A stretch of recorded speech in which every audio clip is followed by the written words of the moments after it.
Things have just seem different, contrast. So don't use these terms interchangeably and out of context. And now the juxtaposition of incongruity is the whole process of merging this incompatibility into some sort of cohesive phenomenon. So it's a duality and ambiguity simultaneously, because paradoxes is based on contradictory. Ambiguity deals with indecisiveness. We see that in abstract visual art, where the art may have ambiguous interpretations, multiple interpretations.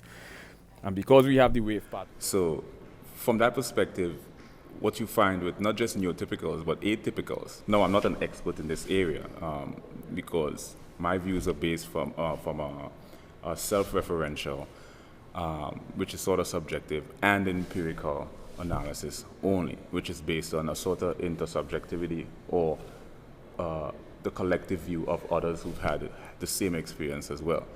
And what I've observed